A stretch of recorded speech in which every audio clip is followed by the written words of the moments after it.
The legacy of The Godfather, 1972, is not merely a towering achievement in cinema, celebrated for its gripping narrative, powerful performances, and enduring cultural impact, but also a shimmering veil that conceals a profound and heartbreaking reality.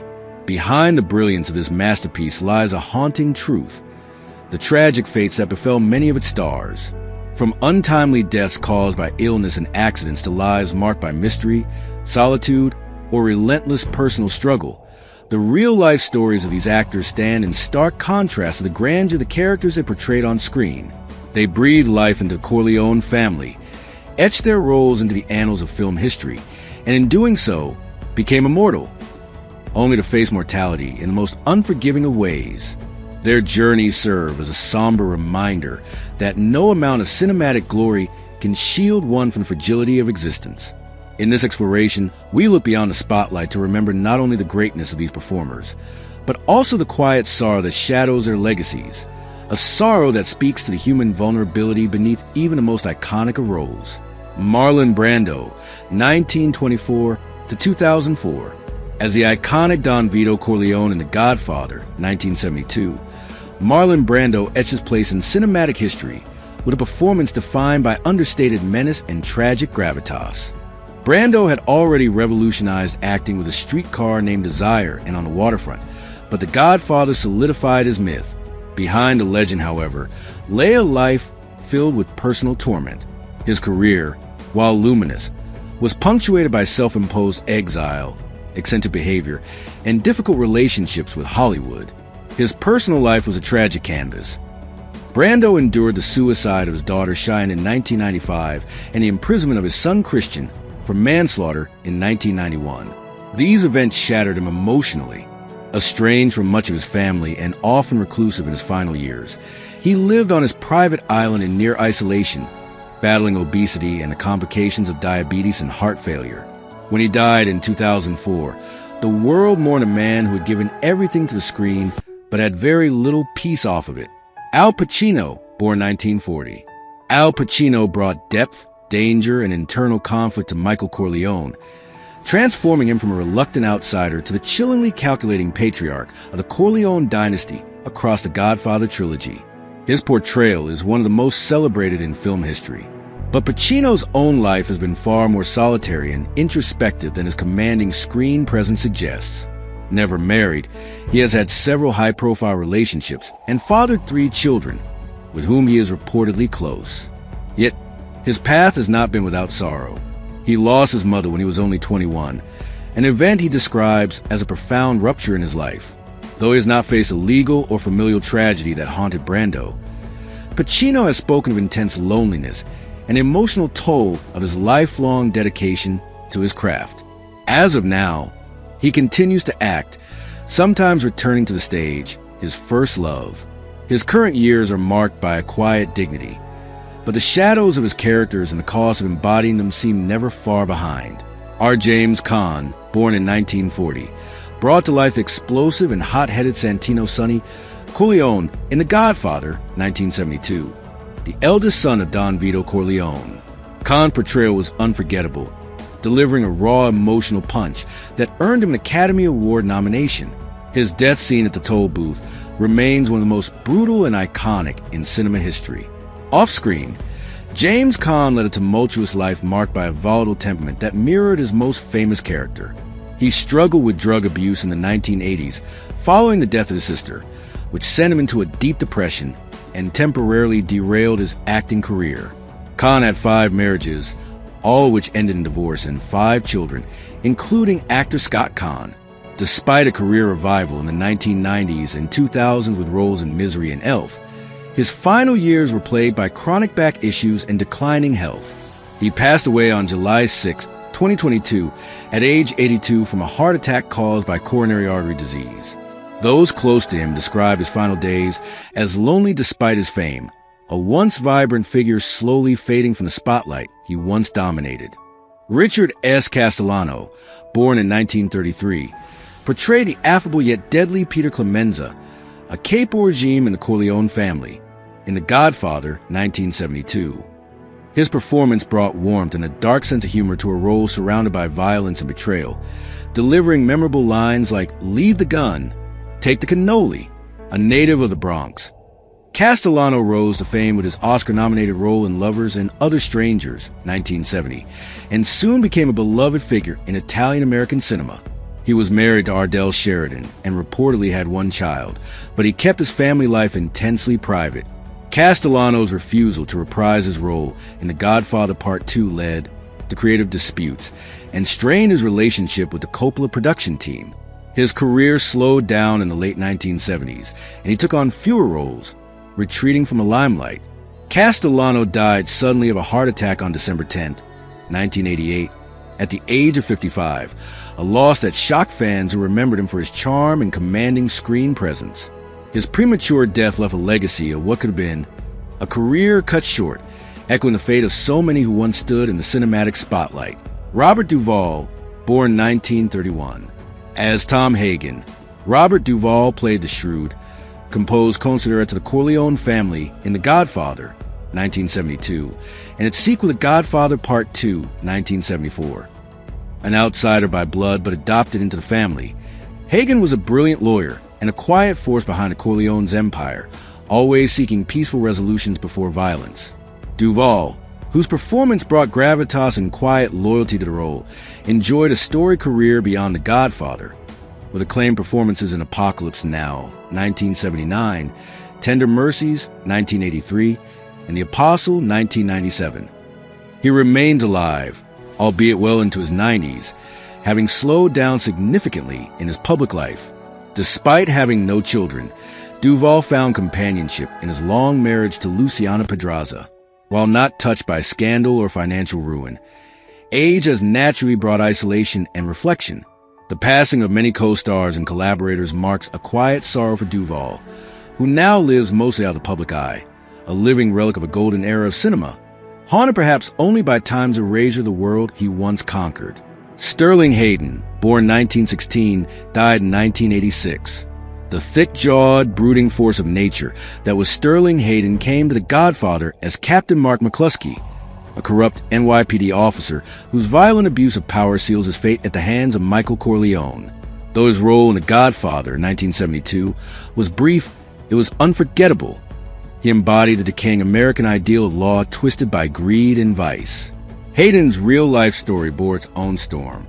Once a matinee idol in noir classics like The Asphalt Jungle, 1950, and Dr. Strangelove, 1964, his career was derailed by his cooperation with the House Un-American Activities Committee, which he would later deeply regret. The burden of naming names and the emotional collapse it triggered followed him for life. He suffered multiple failed marriages and struggled with alcoholism. He had children, 6 in total, some of whom he struggled to remain connected with due to his restless spirit and personal battles. Toward the end of his life, he withdrew from Hollywood, living on a houseboat and writing, yearning for the sea he once sailed as a Marine and merchant seaman. He died of prostate cancer in 1986. His legacy won a rugged charisma, shadowed by regret and alienation, a rebel who never fully found peace ashore. John Marley, born 1907, died 1984. John Marley portrayed the powerful and arrogant Hollywood producer Jack Woltz in The Godfather, 1972, a man who learned to reach the Corleone family the hard way, awakening to find the severed head of his prized racehorse in his bed. Though only appearing in one film in a trilogy, Marley's performance etched a permanent mark on cinema, symbolizing the clash between the old entertainment world and the shadowy power of organized crime. In real life, Marley was a seasoned actor best known for his Oscar-nominated role in Love Story, 1970, with a career spanning decades on stage and screen. Despite a successful professional life, his personal life was quieter. He was married once and had 4 children, but little is publicly known about his family relationships. As age advanced, his health deteriorated. He underwent open-heart surgery and tragically died of complications in 1984. His passing, though not scandalous, was sudden and a loss to a generation of classic character actors. Marley's later years were not marked by public suffering, but rather by the slow fade into obscurity that touches many actors whose great roles live on far louder than their final days. Richard Connie, born 1910, died in 1975. With the eyes of a fox and a voice as smooth as silk dipped in venom, Richard Conte brought life to Don Emilio Barzini in The Godfather, 1972, the elegant and calculating rival Don who orchestrated a covert war against the Corleones. Conte's performance was steeped in quiet menace, embodying the polished brutality of the mafia's upper ranks. The role was a fitting close to a long career in noir and gangster films, where he often played the morally ambiguous or outright sinister. Born Nicholas Peter Conte to Italian immigrant parents, he rose from humble beginnings, working odd jobs before breaking into acting. Conte was married once to actress Ruth Story, with whom he had a son. The marriage ended in divorce. Though professionally respected, Conte's later career faded as roles became scarce and his health began to falter. He died from a heart attack in 1975 at just 65 years old. In his final years, he experienced the bitterness of a declining career, a once rising star now dimmed by Hollywood's changing tastes. There was no public outcry, no grand farewell, just the quiet end of the man who once ruled the screen in shadows and silk. Al Lettieri, born 1928, died in 1975. Al Lettieri played the fearsome and cunning Virgil the Turk Sollozzo in The Godfather, 1972, a narcotics dealer whose ambition and ruthless pragmatism set the central conflict of the story in motion. As Sollozzo, he was smooth-talking yet volatile, a dangerous force whose attempt to murder Vito Corleone sparked a chain of bloody retaliation. Lettieri's intense screen presence made him a staple villain in the crime genre, also starring in films like The Getaway, 1972, and Mr. Matchstick, 1974. In life, his background lent credibility to his roles. He reportedly had real-life connections to organized crime through family, which only deepened his gritty authenticity. Tragically, Lettieri died young, at only 47, from a heart attack in 1975. His career, which seemed on the brink of even greater heights, was cut abruptly short. He left behind a wife and children, but very little is publicly known about his family life. His premature death robbed Hollywood of a potent character actor, and while he did not suffer a public decline, the shock of his sudden passing left a haunting absence. He was gone before he could be celebrated fully for the layered performances he brought to the screen. Diane Keaton, born 1946. Diane Keaton stepped into the role of Kay Adams, later Kay Corleone, in The Godfather, 1972, a character who symbolized both innocence and disillusionment. As the outsider who married into the Corleone family, Kay bore witness to the transformation of Michael Corleone and ultimately became a tragic figure, powerless to stop the moral erosion of the man she once loved. Keaton reprised the role in The Godfather Part 2, 1974, and Part 3, 1990, each time bringing greater emotional weight and anguish to Kay's growing despair and alienation.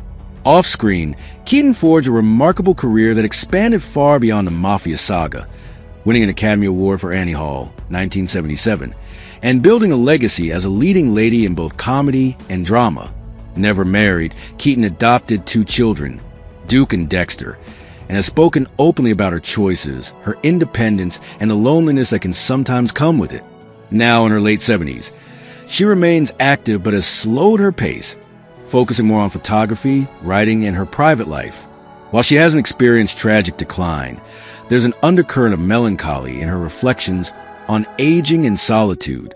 Her iconic roles remain, but so too does a sense of wistful introspection, as if Kay Adams' heartbreak echoes somewhere in the chambers of Keaton's own resilient, ever-curious soul. Abe Vigoda, born 1921. With a craggy face and somber eyes that lent themselves to roles both grave and unforgettable, Abe Vigoda became a cinematic fixture as Salvatore Tessio in The Godfather, 1972. Tessio, once a loyal Cape regime to Don Vito Corleone, meets his downfall with tragic inevitability when he betrays Michael Corleone, misjudging the young Don's ruthlessness. His quiet, resigned realization, "Tell Mike it was only business," is among the film's most heartbreaking lines, marking Tessio's doom with chilling restraint. In real life, Vigoda's career spanned television and film, notably reprising Tessio in The Godfather Part 2, 1974, through archival footage and earning further fame as the deadpan detective Phil Fish on Barney Miller. Despite his enduring appeal, he became the subject of repeated death hoaxes, some of which he parroted himself with gentle humor. when he passed away in 2016 at the age of 94. The tributes poured in with the same respect afforded to the wise and weary figures he often portrayed.